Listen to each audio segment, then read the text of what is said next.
Hello बच्चों, welcome again. और आज के इस थर्ड लेक्चर में एसिड बेस एंड सोल्ट के थर्ड लेक्चर में हम डिस्कस करने वाले हैं क्लासिफिकेशन ऑफ बेसेस। बेस के क्लासिफिकेशन के बारे में हम इस लेक्चर में डिस्कस करेंगे। इससे प्रीवियस लेक्चर में हम बेस के डेफिनेशन वगैरह पढ़ चुके हैं, जो फर्स्ट लेक्चर हमारा था। तो अगर आर्हेनियस के अकॉर्डिंग मुझे बेस को डिफाइन करना है तो बेस की डेफिनेशन मेरे पास क्या हो जाती है, द कंपाउंड और substance which release OH minus ion. ऐसे कंपाउंड जो OH माइनस आयन रिलीज कर रहे हैं वाटर में, उसको हम क्या बोल देंगे, बेस बोल देंगे। देन उसके बाद हमारे पास टॉपिक आ जाता है क्लासिफिकेशन का। तो नेक्स्ट हम स्टार्ट कर रहे हैं क्या, classification of bases. Classification of bases, ठीक है, क्लियर। इससे पहले एक छोटा सा पॉइंट हम डिस्कस करेंगे क्लासिफिकेशन से पहले, बेस और एल्कली, ठीक है। दोनों नाम आपने सुने होंगे, बेस और एल्कली। देखो, एल्कली हम बोल देते हैं जितने भी हमारे पास बेस हैं, अगर वो वाटर सोल्यूबल हैं तो उसको हम एल्कली बोल देते हैं। और बेस हम किसको बोल देंगे, जितने बेस हैं और उनमें से ऐसे बेस हमारे पास प्रेजेंट हैं जो वाटर इनसोल्यूबल हैं, जो वाटर में डिजोल्व नहीं हो सकते, तो उनको हम बेस बोल देते हैं। और एल्कली क्या हो जाएगा, वाटर सोल्यूबल बेसेज, ठीक है। लेकिन आप अगर दोनों को कंबाइंडली यूज़ करना चाहते हो टर्म, या कंबाइंडली अनाउंस करना चाहते हो, तो हम उसको बोल देते हैं बेस, क्लियर, ठीक है। इसमें दोनों कैटेगरीज आपकी आ गई हैं, है ना। आगे बढ़ते हैं हम। नेक्स्ट हम स्टडी कर रहे हैं क्लासिफिकेशन। और तो क्लासिफिकेशन हम अलग अलग बेसिस पर करेंगे, जैसे हमने एसिड में किया था। तो यहाँ पर सबसे फर्स्ट आ जाएगा on the basis of concentration, ठीक है। वहाँ पर सबसे फर्स्ट कहता हूँ on the basis of source, तो यहाँ पर सोर्स वाला नहीं है, तो इसमें सबसे फर्स्ट आ जाता है on the basis of concentration. फिर सेकंड आ जाता है इसमें on the basis of strength, जैसा वहाँ पर था एसिड में हमने पढ़ा था, ठीक है। और थर्ड आ जाता है on the basis of acidity. तो इस तरीके से हम इसका क्लासिफिकेशन स्टडी कर रहे होंगे। सबसे फर्स्ट वाला हम स्टार्ट कर देते हैं on the basis of concentration. Concentration हम पढ़ चुके हैं। कंसंट्रेशन क्या होता है, amount of sample present in solution, ठीक है। अब हम बेस की बात कर रहे हैं, बेस को क्लासिफाई कर रहे हैं, तो बेस के कंसंट्रेशन के बारे में बात कर रहे होंगे। सिंपली यहाँ पर देखेंगे, कंसंट्रेशन के बेस पर दो कैटेगरी हमने बना ली है। तो सबसे फर्स्ट कैटेगरी क्या हो जाएगी, फर्स्ट हो जाएगा कंसंट्रेटेड बेस, और इसी को हम क्या बोल सकते हैं, कंसंट्रेट एल्कली, ठीक है। और इसको अगर मुझे डिफाइन करना है तो ये मेरे पास क्या हो जाएगा, करेंगे यहाँ पर क्या होगा, बेस का अमाउंट क्या हो जाएगा, हाई हो जाएगा। अमाउंट ऑफ बेस और एल्कली इज हाई, ठीक है। जैसे हमने एसिड में डिफाइन किया था, यहाँ पर क्या होगा, बेस का अमाउंट हाई हो जाएगा, क्लियर। और अगर बेस का अमाउंट हाई है तो वाटर का अमाउंट क्या हो जाएगा, लेस हो जाएगा। Amount of water is less. तो ऐसा सॉल्यूशन, ऐसा एल्कली सॉल्यूशन जिसमें एल्कली का अमाउंट ज़्यादा हो और वाटर का अमाउंट कम हो, तो उसको हम क्या बोल देंगे, कंसंट्रेटेड एल्कली और कंसंट्रेटेड बेस। फिर इसमें सेकंड कैटेगरी हमारे पास आ जाएगी, और सेकंड कैटेगरी क्या हो जाएगी, डाइल्यूट एल्कली या फिर डाइल्यूट बेस, ठीक है। ये जस्ट अपोजिट होगा। यहाँ पर क्या होगा, अमाउंट ऑफ एल्कली और base is less and amount of water is high. तो हम बोल देंगे सिंपल, अमाउंट ऑफ एल्कली और base is less in solution और amount of water is high. Amount of water is high.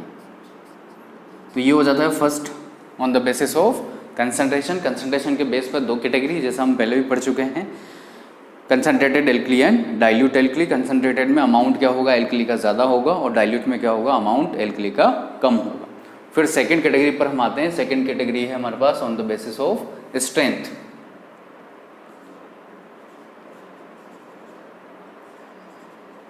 On the basis of strength, strength के base पर हम divide कर रहे हैं।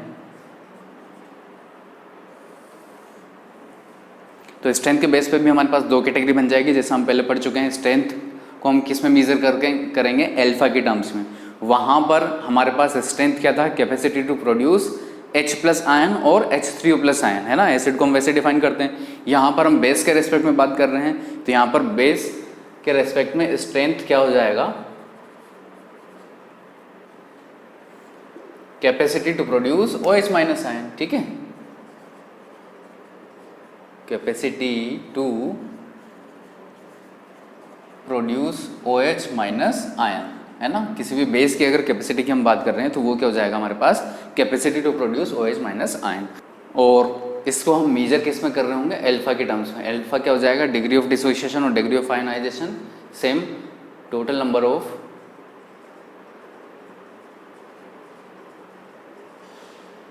मोल्स और मॉलिक्यूल्स डिसोसिएटेड और आयोनाइज्ड, ठीक है। और यहाँ पर क्या हो जाएगा, कितने मोल्स प्रेजेंट हैं, total number of moles present, ठीक है। ये हम पढ़ चुके हैं लास्ट लेक्चर में, बहुत अच्छे से इसको समझ चुके हैं, इनटू 100, ठीक है।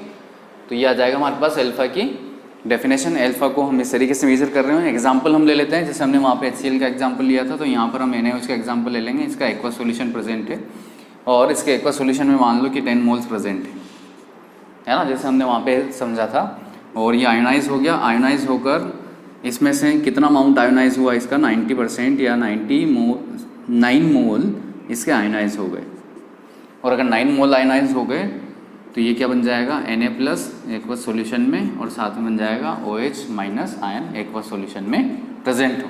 अगर मैं इसके लिए अल्फा कैलकुलेट करूँगा तो अल्फा क्या हो जाएगा मेरे पास, नंबर ऑफ मोल्स डिसोशिएटेड और आयनाइज्ड 9 हो जाएंगे और टोटल हो जाएंगे 10 मोल। तो यहाँ पर हमारे पास अल्फा की वैल्यू कितनी आ जाएगी, 90% वैल्यू आ जाएगी, ठीक है। इस तरीके से अल्फा कैलकुलेट कर सकते हैं।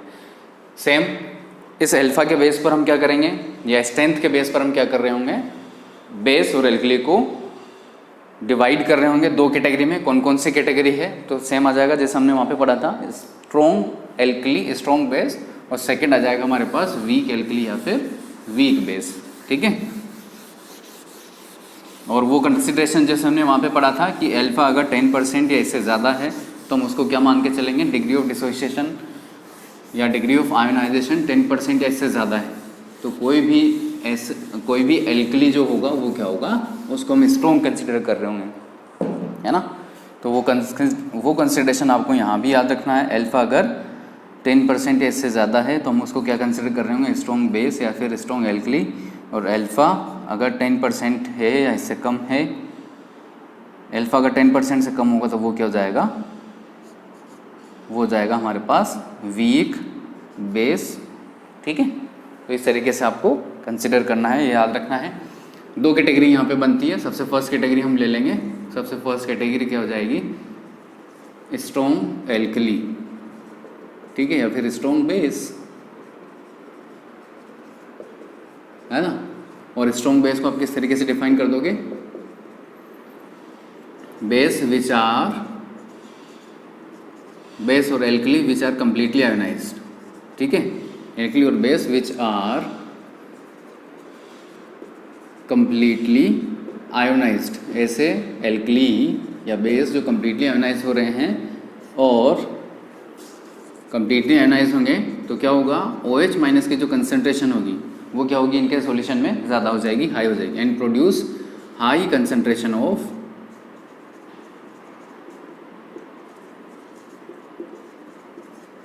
OH minus ion, hydroxide ion और हाइड्रोक्सिल आयन, ठीक है। तो ऐसे बेस को हम क्या बोल देंगे, या ऐसे एल्कली को हम क्या बोल देंगे, स्ट्रॉन्ग एल्कली। जैसे एग्जांपल देख सकते हो आप, आपने लिया KOH और KOH को आपने वाटर में डिसोल्व कर दिया तो ये क्या होगा, आयनाइज हो जाएगा। क्या प्रोड्यूस कर रहा होगा, K+ और OH माइनस आयन, ठीक है। इस कंडीशन में यहाँ पर जो OH माइनस आयन है इनकी जो कंसंट्रेशन होगी वो बहुत हाई होगी। क्यों, क्योंकि स्ट्रॉन्ग बेस का एक्वस सॉल्यूशन है। फिर सेकंड आ जाता है हमारे पास इसमें वीक एल्कली, या फिर आप इसको बोल सकते हो वीक बेस। क्लियर, इसको डिफाइन करूंगा तो क्या हो जाएगा यहाँ पर, बेस और एल्कली विच आर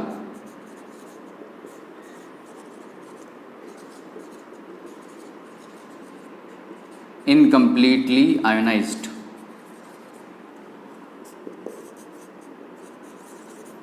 बेस और alkali which are incompletely ionized. और अगर इनकम्प्लीटली आयोनाइज्ड होंगे तो उनके एक्वस सॉल्यूशन में OH माइनस आयन की कंसंट्रेशन क्या रहेगी, कम रहेगी। एंड प्रोड्यूस, तो हम बोल सकते हैं एंड प्रोड्यूस लेस कंसंट्रेशन या less number of OH minus ion, less concentration of OH minus ion. ठीक है, अब यहाँ पर अगर एग्जाम्पल की बात कर लोगे तो जैसे एग्जाम्पल अगर यहाँ पे आप देखोगे तो बहुत सारे एग्जाम्पल हैं ना, जैसे KOH आपने ले लिया, फिर उसके अलावा हो जाएगा सोडियम हाइड्रोक्साइड, बेरियम हाइड्रोक्साइड, ठीक है, फिर हो जाएगा आपके पास लिथियम हाइड्रोक्साइड, है ना, फिर हो जाएगा सीजियम हाइड्रोक्साइड।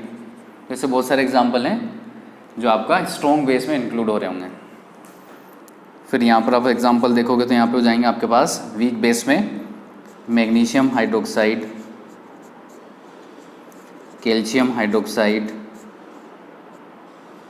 है ना, बेरियम हाइड्रोक्साइड। तो ये सब किसके एग्जाम्पल हो जाएंगे आपके वीक बेस के। और ammonium hydroxide, ammonium hydroxide weakest base माना जाता है। ठीक है, तो यहाँ पर भी हम देख लेते हैं अगर वीक बेस है तो उसका आयोनाइजेशन किस तरीके से होगा। जैसे हमने वहाँ पर KOH का एग्जाम्पल लिया है, हम यहाँ पर किसका एग्जाम्पल ले रहे हैं, NH4OH का, अमोनियम हाइड्रोक्साइड का। तो अगर इसको हम आयोनाइज करेंगे अमोनियम हाइड्रोक्साइड को तो ये हो जाएगा हमारे पास NH4OH, इसका एक्वस सॉल्यूशन हमने ले लिया और ये आयोनाइज होकर क्या बना लेगा, ammonium ion, NH4 plus ion और OH माइनस आयन। ठीक है, तो ये एक्वस सॉल्यूशन में प्रेजेंट होंगे आयन आपके। क्लियर। अब जैसा कि हमने लास्ट लेक्चर में पढ़ा था कि अगर वीक बेस है या वीक एसिड है तो वो कम्प्लीटली आयोनाइज नहीं होता है, मतलब इसके पूरे मॉलिक्यूल आयोनाइज नहीं हो रहे होंगे, है ना। जैसे मान लो इसके 5 मॉलिक्यूल्स यहाँ पे प्रेजेंट है, 5 में से 2 मॉलिक्यूल्स आयोनाइज्ड हो गए, तो 2 मॉलिक्यूल तो क्या बना रहे होंगे, कैटायन और एनायन, बाकी 3 मॉलिक्यूल्स इसी फॉर्म में प्रेजेंट होंगे। तो इसका जो एक्वस सॉल्यूशन होगा उसमें अनडिसोशिएटेड या अनआयोनाइज्ड अमोनियम हाइड्रोक्साइड होगा और अमोनियम आयन प्रेजेंट होंगे और OH माइनस आयन प्रेजेंट होंगे एक्वस सॉल्यूशन में। और यहाँ पर क्या प्रेजेंट होगा, ओनली कैटायन और एनायन में OH minus ion, hydroxide ion और पोटेशियम आयन प्रेजेंट होगा। ये कम्प्लीटली आयोनाइज हो चुका है। तो ये हो जाता है हमारे पास सेकेंड कैटेगरी या second classification on the basis of strength. ठीक है, फिर थर्ड हमारे पास आ जाता है on the basis of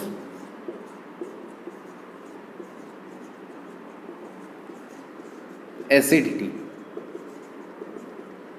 acidity के बेस पर हम क्लासिफाई कर रहे हैं। अब एसिडिटी क्या हो जाएगा, तो एसिडिटी क्या हो जाता है वो भी देख लेते हैं। जैसे वहाँ पर हम क्या यूज़ कर रहे थे, बेसिसिटी, तो यहाँ पे क्या हो जाएगा, acidity.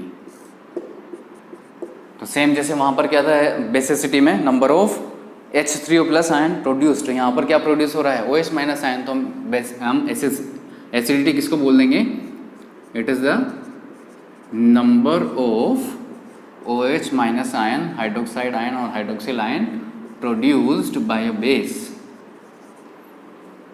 Produced by a base और एल्कली। और ये कब प्रोड्यूस होगा, on complete ionization in water और एक्वस सॉल्यूशन। तो एसिडिटी हमारे पास क्या हो जाएगा, number of OH minus ion produced by a base और alkali on complete ionization of 1 molecule in water और एक्वस सॉल्यूशन। ठीक है, तो ये हो जाता है एसिडिटी। ये क्या है, प्योरली एक नंबर होगा, क्योंकि हम नंबर की बात कर रहे हैं तो इसकी यूनिट नहीं होगी हुई। ऐसे ही जो हमने बेसिसिटी पढ़ा था उसकी भी कोई यूनिट नहीं होती है। तो जैसे मैंने लिखा NaOH, तो NaOH के लिए एसिडिटी कितनी हो जाएगी, 1, क्योंकि ये 1 OH माइनस आयन प्रोड्यूस करेगा। ठीक है, फिर आपने लिखा KOH, तो इसके लिए भी कितनी हो जाएगी, 1। आपने लिखा फिर MgOH whole twice, magnesium hydroxide, तो इसके लिए कितनी हो जाएगी, 2 हो जाएगी। ठीक है, यहाँ पर कोई एक्सेप्शन नहीं है, तो आपको बस डायरेक्टली याद रखना है। तो एसिडिटी के बेस पर अगर हम क्लासीफाई करेंगे बेस को, तो हमारे पास हो जाएंगे, जैसे अगर 1 है तो वो क्या हो जाएगा, मोनो एसिडिक बेस, और यहाँ पर क्या हो जाएगा, डाई एसिडिक बेस। ठीक है, तो इस तरीके से कैटेगरी में हम डिवाइड कर देंगे। और सबसे फर्स्ट कैटेगरी हम ले रहे हैं यहाँ पर मोनो एसिडिक बेस या फिर मोनो एसिडिक एल्कली। इसका मतलब क्या हुआ कि जब हम इसको एक्वस सॉल्यूशन में ऐड करेंगे इस बेस को, तो ये कितने OH माइनस आयन प्रोड्यूस कर रहा होगा, तो 1। ठीक है, हमने मोनो लगा दिया है। तो यहाँ पर सिंपली हम बोल देंगे प्रोड्यूस 1 OH माइनस आयन, या 1 हाइड्रोक्साइड आयन, या 1 हाइड्रोक्सिल आयन। एग्जाम्पल अगर आप देखोगे तो एग्जाम्पल आपके पास क्या हो जाएंगे, sodium hydroxide, potassium hydroxide, ammonium hydroxide, lithium hydroxide, caesium hydroxide, है ना, रूबिडियम हाइड्रोक्साइड, ये सब क्या हैं, मोनो एसिडिक बेस के एग्जाम्पल। क्लियर। अब मोनो एसिडिक बेस है, तो अगर हम देखना चाहेंगे तो किस तरीके से आयोनाइज होगा, जैसे NaOH आपने ले लिया और इसका एक्वस सॉल्यूशन लिया, तो ये क्या बना लेगा आपके पास, Na+ और OH-, 1 OH- यहाँ से प्रोड्यूस होगा और ये आयन एक्वस फॉर्म में प्रेजेंट होंगे। ठीक है, तो यहाँ से कितना OH- आयन प्रोड्यूस हुआ, 1, और अगर 1 OH- आयन प्रोड्यूस होगा तो हम इसको बोल देंगे मोनो एसिडिक एल्कली या फिर मोनो एसिडिक बेस। ठीक है,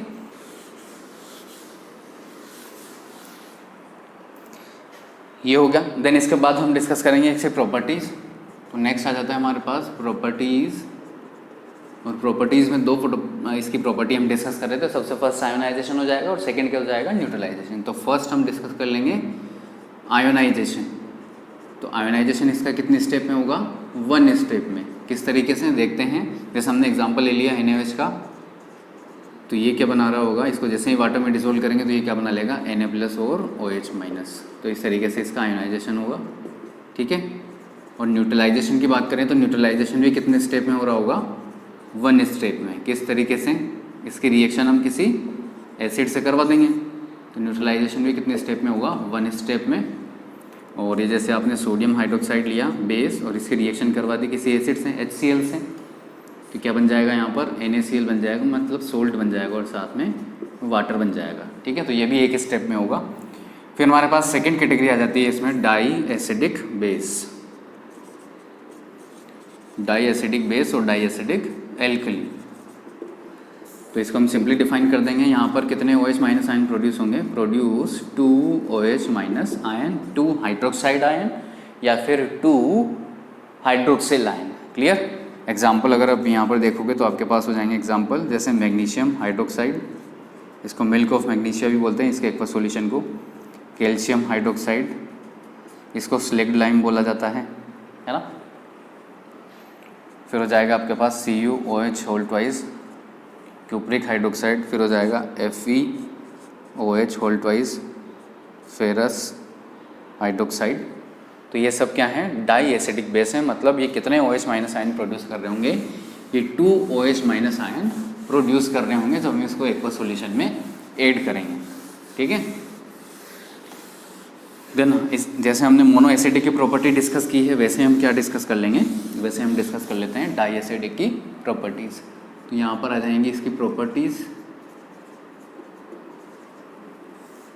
और प्रॉपर्टीज़ में सबसे फर्स्ट हम क्या ले रहे हैं, आयोनाइजेशन। तो आयोनाइजेशन इसका कितनी स्टेप में होगा, 2 स्टेप में। अब देखते हैं किस तरीके से होगा। जैसे MgOH2 आपने लिया, ठीक है, और इसका एक्वस सॉल्यूशन आपने लिया, ये फर्स्ट स्टेप है, इसकी हम बात कर रहे हैं। इसका जब आयोनाइजेशन होगा तो फर्स्ट स्टेप में क्या होगा, एक OH- आयन यहाँ से रिलीज हो जाएगा, तो ये हमने लिख दिया OH- आयन। क्लियर। अब इधर जो बचा है, क्या बचेगा, अगर यहाँ से OH- गया तो एक तो Mg बचेगा और एक OH बचेगा, और दोनों पर चार्ज कौन सा आएगा, टोटल मिला के प्लस, क्योंकि यहाँ पे माइनस आ चुका है। तो ये बच जाएगा हमारे पास MgOH-, तो ये माइनस चार्ज इस पर इस तरीके से आएगा, सॉरी प्लस, तो ये प्लस चार्ज इस पर इस तरीके से आएगा। ठीक है, और ये सब एक्वस सॉल्यूशन में प्रेजेंट होंगे। फिर अगली स्टेप में क्या होगा, जो आपके पास MgOH+ बना है, ये एक्वस सॉल्यूशन में प्रेजेंट था, फिर इसका फर्दर आयोनाइजेशन होगा, तो ये क्या बना लेगा, OH- आयन रिलीज कर देगा, और साथ में आपके पास क्या बच जाएगा, ओनली Mg2+।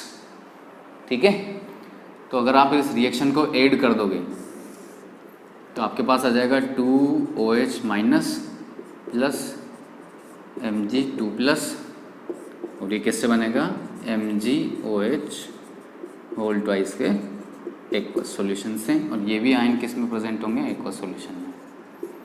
तो हमने बोला था डाई एसिडिक बेस क्या होगा, जो 2 OH माइनस आयन प्रोड्यूस कर रहा होगा जब हम उसको वाटर में डिसोल्व करेंगे, और यहाँ पर भी कितने प्रोड्यूस हो रहे हैं, 2 OH माइनस आयन प्रोड्यूस हो रहे हैं। तो ये हो जाता है हमारे पास डाई एसिडिक बेस। फिर हम इसका डिस्कस कर लेंगे न्यूट्रलाइजेशन। तो न्यूट्रलाइजेशन भी इसका कितने स्टेप में होगा, 2 स्टेप में इसका न्यूट्रलाइजेशन होगा। किस तरीके से देखते हैं, जैसे आप एग्जांपल ले रहे हो MgOH होल ट्वाइस, इसको इधर ले लेते हैं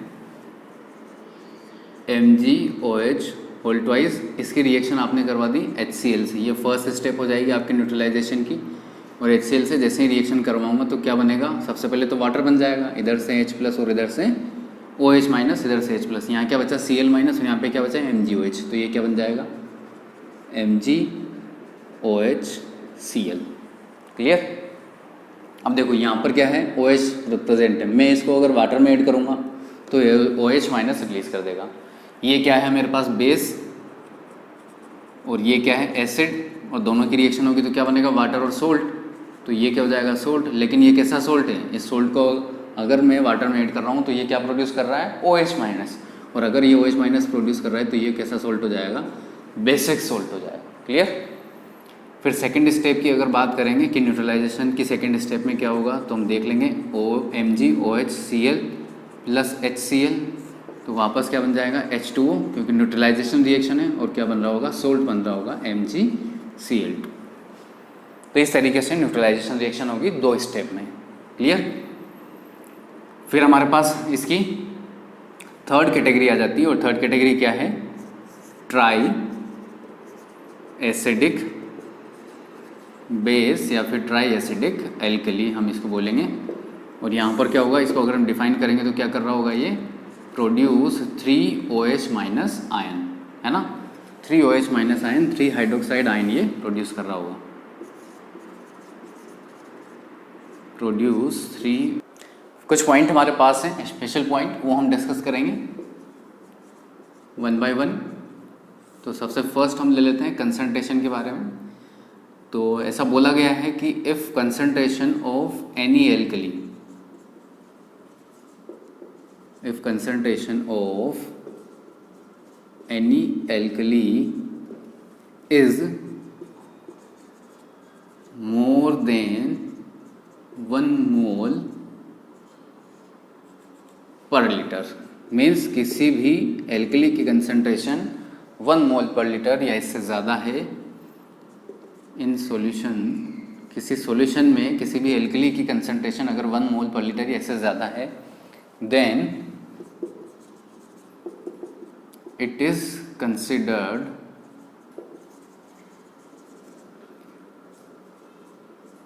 concentrated alkali। मीन्स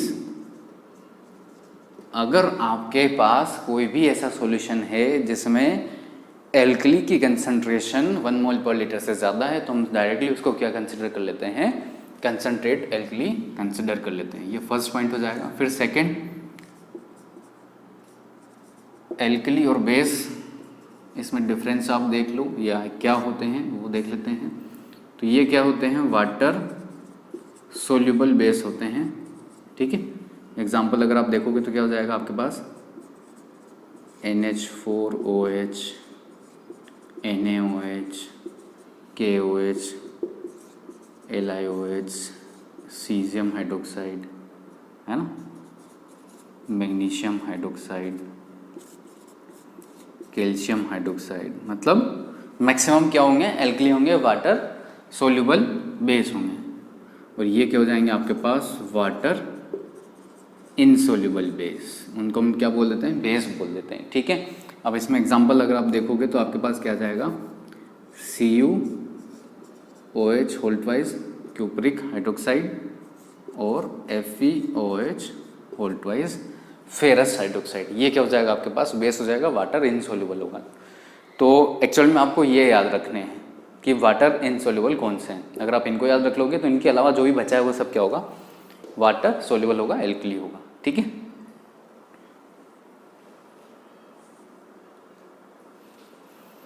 फिर नेक्स्ट पॉइंट इसी में आ जाता है हमारे पास, और वो क्या है कि अगर आपसे पूछा जाए, जैसे अपन ने अभी थर्ड क्लासिफिकेशन स्टडी किया है, थर्ड क्लासिफिकेशन किसके बेस पे था? थर्ड क्लासिफिकेशन था हमारे number of OH minus ion produced by a base. अब अगर इसकी बात करूँ मैं, तो ये तो वाटर में डिजोल्व होगा नहीं, और अगर वाटर में डिजोल्व नहीं होगा तो OH माइनस भी प्रोड्यूस नहीं करेगा। तो इसके लिए मैं एसिडिटी कैसे कैलकुलेट करूँगा? तो उसी के लिए थर्ड पॉइंट है, for water insoluble base acidity is directly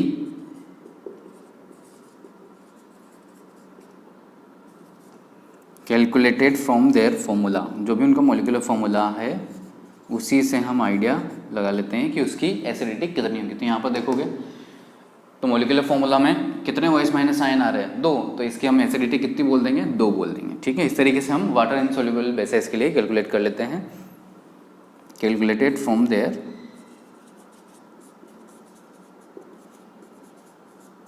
molecular formula. तो ये हम किसके लिए कर रहे हैं? वाटर इनसोल्यूबल बेसेस के लिए। ठीक है, नेक्स्ट हम देख रहे हैं use of common alkalis and base. Next हमारे पास क्या आ रहा है? Use of common alkalis and base.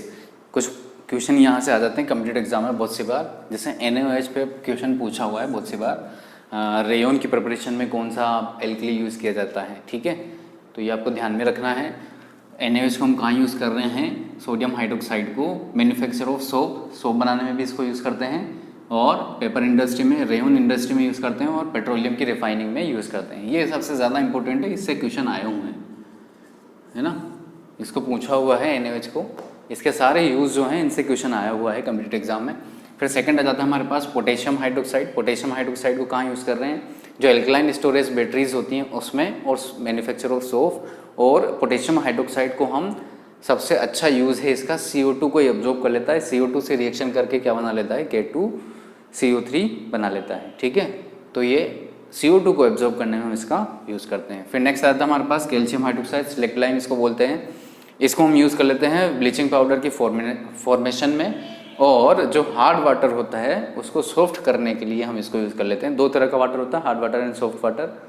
ठीक है, नेक्स्ट आ जाता है मैग्नीशियम हाइड्रोक्साइड। मैग्नीशियम हाइड्रोक्साइड का एक्वा सॉल्यूशन जो है मिल्क ऑफ मैग्नीशिया होता है। इसको एज ए एंटासिड यूज़ करते हैं। एंटासिड मतलब जब एसिडिटी की प्रॉब्लम होती है हमारे जो बॉडी होती है उसमें, तो उसको न्यूट्रलाइज करने के लिए हम एंटासिड ड्रग या मेडिसिन यूज़ करते हैं। तो वहाँ पर एंटासिड की फॉर्म में हम किसको यूज़ कर रहे थे? मैग्नीशियम हाइड्रोक्साइड को। फिर आ जाता है हमारे पास एल्यूमिनियम हाइड्रोक्साइड। तो इसको as a forming agent use किया जाता है फायर एक्सटिंग्विशर में, मतलब फोम फॉर्मेशन के लिए जो एजेंट हम यूज़ कर रहे हैं फायर एक्सटिंग्विशर में, वो क्या हो जाएगा हमारे पास? फॉर्मिंग एजेंट हो जाता है। और लास्ट है अमोनियम हाइड्रोक्साइड। अमोनियम हाइड्रोक्साइड को हम कहाँ पर यूज़ कर रहे हैं? Removing grease stain from the clothes and in cleaning window pane. Window की जो पैन होती है उनको क्लियर करने के लिए हम क्या यूज़ कर रहे हैं? अमोनियम हाइड्रोक्साइड यूज़ कर रहे हैं। ये आज का हमारा लेक्चर यहीं पर कंप्लीट होता है। नेक्स्ट लेक्चर में हम डिस्कस करेंगे केमिकल प्रॉपर्टीज़ के बारे में। एसिड और बेस की जो केमिकल प्रॉपर्टीज़ हैं उनके बारे में हम डिस्कस कर रहे होंगे। ठीक है, keep watching, keep smiling, thank you.